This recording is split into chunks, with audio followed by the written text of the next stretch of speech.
The Fascist State of Mind by Christopher Bollas, Genesis of Genocide, being a character. This summary by NoteBookLM explores the nature of fascism, both as a political movement and a psychological state, and delves into the mechanisms of genocide, emphasizing its intellectual precursors and the societal dynamics that enable it. Defining fascism, beyond political ideology.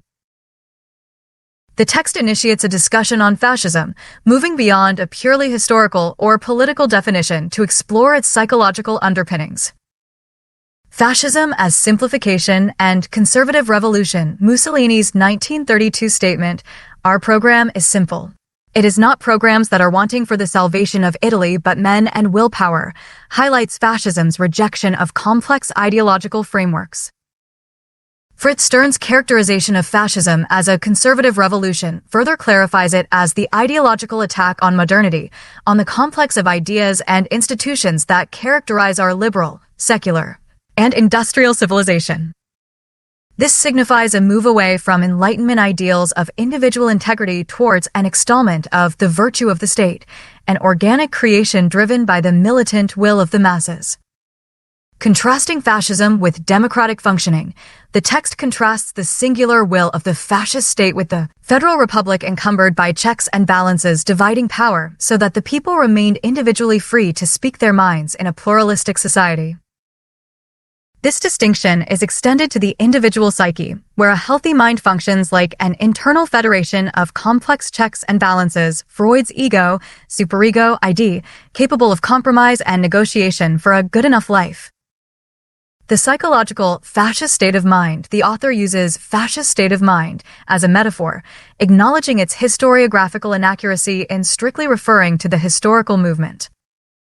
This license is justified by playing on the double meaning of state, political entity, and psychological condition, and the widespread metaphorical use of fascist for a particular kind of person. The central argument is that there is a fascist in each of us, and that there is indeed a highly identifiable psychic profile for this personal state. 2. The genesis of genocide, terror, and dehumanization.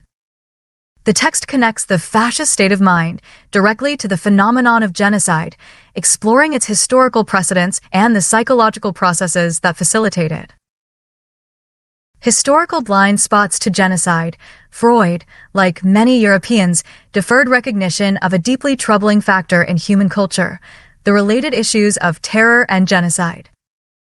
The Armenian genocide of 1915, in which 800,000 Armenians were massacred, receives no mention in Freud's work, highlighting a societal tendency to forget or deny such atrocities. The cry, "Never forget," in relation to the Holocaust serves as a poignant reminder of humanity's all too able to forget. Terror as a tool for reshaping reality. Hannah Arendt's definition of terror is cited. Terror is the realization of the law of movement. Its chief aim is to make it possible for the force of nature or of history to race freely through mankind unhindered by any spontaneous human actions. This links terror to a desire for total control and transformation, where individual agency is eliminated. Dehumanization as precondition for killing. The chilling quote from a French revolutionary, "Those who are not of my species are not my fellow men. A noble is not one of my species. He is a wolf and I shoot," illustrates the core of dehumanization. This process transforms the other into a lowly creature, making their destruction permissible. The text raises the uncomfortable question, is the thoroughgoing dehumanization of the bourgeoisie in the Communist Manifesto a precondition for Stalin's elimination of such bourgeois elements in his death camps? This suggests that intellectual vilification can serve as a warrant for mass murder. The killing off of humanity. Kleinian psychoanalysts refer to the killing off of parts of the self, particularly loving dependent self, in aggressive narcissistic states. This internal process mirrors Bakunin's Revolutionary Catechism, 1869, which calls for stifling all the tender feelings of family life, of friendship, love, gratitude, and even honor, by a single cold passion for the revolutionary cause. This squeezing out humanity is a crucial step towards cruelty. Destructive narcissism as a gang. Rosenfeld's description of destructive narcissism as highly organized, as if one were dealing with a powerful gang dominated by a leader. who controls all the members of the gang to see that they support one another in making the criminal destructive work more effective and powerful, vividly evokes the dynamics of death camps like Buchenwald and Dachau, where the SS operated as a gang dominated by a hierarchy of Hitler clones. Doubling and psychic numbness. Robert J. Lifton's concept of doubling explains how Nazi doctors could commit atrocities while remaining ordinary family men. The division of the self into two functioning wholes, allowing an Auschwitz self to operate without the guilt of the ordinary self, required psychic numbness and the refusal to name the act of killing, finding instead many alternative words. Genocidal necessity from failed regeneration. Lifton attributes German genocide to a profound experience of failed regeneration after World War I, leading to a sense of collective illness and a vision of total cure offered by Hitler. The victim is then designated a disease that could contaminate the self and must therefore be eliminated, sponsoring a genocidal necessity that is a fierce purification procedure. 3. The mechanisms of the fascist state of mind. Total ideology and elimination of opposition. The text then elaborates on the mental processes at play in the fascist state of mind, whether in an individual or group. Ideology and total explanation. The core element is the presence of an ideology that maintains its certainty through the operation of specific mental mechanisms aimed at eliminating all opposition. While ideology is ordinary, it becomes fascist when it must, for whatever reason, become total. Arendt notes that such ideologies claim total explanation, detach from experience, and insist on the powerful possession of a secret truth that explains all phenomena. Expulsion of doubt and simplification. To achieve totality, the mind can entertain no doubt. Doubt, uncertainty, self-interrogation are equivalent to weakness and must be expelled. This leads to a special act of binding where the mind ceases to be complex, achieving a simplicity held together initially by bindings around the signs of the ideology. Political slogans and material icons replace the polysemousness of the symbolic order. Desemiosis and the end of discourse. This process, termed desemiosis, is an empty binding of the order of signs, simplifying mental function. The example of George Bush making liberal a sign of weakness and using the American flag to signify the end of discourse and the presence of an emergent fascist frame of mind illustrates how ideology freezes up the symbolic order, transforming words from free signifiers into fixed signs of ideological positions. The first murder, elimination of the symbolic. The text argues that the elimination of the symbolic, of polysemousness, is the first murder committed by this order, as the symbolic is the true subversion of ideology. Moral void and victimization. The simplifying violence of an ideology that brooks no true opposition creates a moral void. To cope, the mind splits off this dead core self and projects it into a victim henceforth identified with the moral void. The human other is then transformed into a disposable nonentity, a bizarre mirror transference of what has already occurred in the fascist self-experience. Delusional narcissism and idealization of annihilation. With the victim exterminated, the destructive processes are denied by delusional narcissism, an idealization of self accomplished by the negation of any alternative, and thus enviable or persecutory, self or environment. The process of annihilation itself is idealized as a cleansing of the self, suggesting the birth of a new, forever empty self to be born with no contact with others, with no past, which is severed, and with a future entirely of its own creation. Nietzsche and the idealization of purity. Nietzsche's uncanny sensitivity of the instinct for cleanliness and his need to vomit up these noxious internal objects in order to maintain his sense of inner purity are presented as an unconscious idealization of the self as an empty, and therefore pure, container.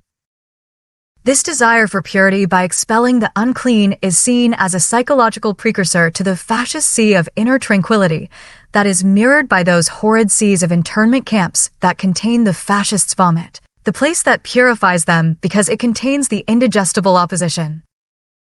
War as male maternity. Mussolini's view that war alone brings up to their highest tension all human energies and puts the stamp of nobility upon the peoples who have the courage to meet it, and war is to man what maternity is to the woman, is analyzed. The author questions if this male maternity refers to the death camps, where the living are brought to a container, stripped of their culture, their loved ones, their adult characters, and turned into bizarre fetuses eventually to be killed in this deadly womb. This suggests that the permanent war is ultimately against struggle, against the conflicts brought on by continued engagement with opposition views. Depersonalization and loss of humanity. Kada's circuit of depersonalization describes how submitting to domination leads to passing on one circumstance to a victim, culminating in a dispossession of oneself and a loss of humanity. This loss leaves an idolized skeleton, a figure, leader, ideology, or state, revered for its militant capacity, in the end an idealization of the capacity to murder the self. Illness as metaphor and idealization of the anti-human. Susan Sontag's observation that using illness as a metaphor for the opposition makes the act of elimination, viewed only as a necessary surgical intervention, is crucial. This reference to the opposition as a disease or cancer leads to an idealization of the anti-human, epitomized by the SS ideal, that of the dispassionate, efficient killer engaged in systematic slaughter in the service of a higher cause. 4. Intellectual genocide, the precursors to physical annihilation. The text introduces the concept of intellectual genocide as the mental process's precursor to, and eventually part of, the genocidal act, emphasizing its ordinariness. Genocide as a crime against humanity. The coining of the word genocide by Raphael Lemkin in 1944 is presented as a crucial step, allowing this crime to be inscribed in the symbolic order. Combative intellectual genocide, visible traits. Distortion, subtly distort, ing, the view of the opponent, rendering it less intelligent or credible. Decontextualization, taking an opponent's view out of its proper context. In its extreme, this is the removal of a victim from his tribe, home, i.e., context, isolated for purposes of persecution. Denigration, belittling of an opponent's view combine, ing, distortion, and decontextualization, rendering the opponent's views ridiculous. Caricature, moving from denigrating views to cartooning of the individual who presumably holds the views. Character assassination, attempt to eliminate the opposition by discrediting the personal character of the holder of a view, often seen as gossip. Change of name, elimination of the proper name, precursor to the elimination of the person himself, from the scene of consideration or from life itself, ranging from nicknames to derogatory slurs, kikes for Jews. Categorization as aggregation, losing individual identity by lumping people into a mess, he's a Jew. Omissive intellectual genocide, act of omission. Absence of reference, when the life, work, or culture of an individual or group is intentionally not referred to. This ranges from ignoring contributions to removing books from shelves. Societal response to intellectual genocide. Witnesses to intellectual genocide should ring in the witnesses. They can respond by not engaging in vicious gossip or by directly confronting an individual who distorts, decontextualizes, denigrates, or caricatures. Failure to confront leads to victims being pushed to express extreme views, somatize the conflict, or attempt to form alliances with the persecutor. The author stresses the importance of raising intellectual genocide within our consciousness as a crime against humanity. As it is ordinary, we can do something about it. V. The vicious circle, enabling monstrosity and hindering confrontation. The final section explores the societal dynamics that allow perpetrators of intellectual genocide to thrive, creating a vicious circle. The impossible loved object, a perplexing feature, is that most gifted practitioners of intellectual genocide seem to achieve places of prominence. Indeed, they also seem to become objects of endearment to those who otherwise would be horrified. This love or endearment for monstrous monsters like Richard Nixon or Uncle Joe Stalin exonerates the subject from responsible opposition. Humor as a defense mechanism. Aggression and outrage are often turned into humor, making the perpetrator the basis of our laughter about the atrocious. This joke borders on the perverse, as humanity, the good parts of the self, is now used to excuse the destructive side of the self. Collusive acceptance and perversion of truth. Dissociative acceptance, e.g., Mary is really privately a nice person despite her viciousness, colludes with the function of genocide. When we excuse the destructive behavior of anyone by citing their humanity, we commit a crime against the function of humanity. This corruption in the citing of humanity that perverts truth provides essential contextual support for any vicious person's successful establishment of the fascistic parts of themselves. The vicious circle in logic and pathology. The term vicious circle is used not only to describe the person, but also a flawed logic. Arguing that a vicious person is good because they are human is a circular argument, a flawed logic that perverts the truth. Pathologically, the vicious circle describes how the anxiety or need that sponsors the drive to certainty. The outcome is to empty the mind of all opposition, a process that ironically undermines the vicious person by creating a moral void which further increases the underlying uncertainty. Survival and the recuperation of humanity.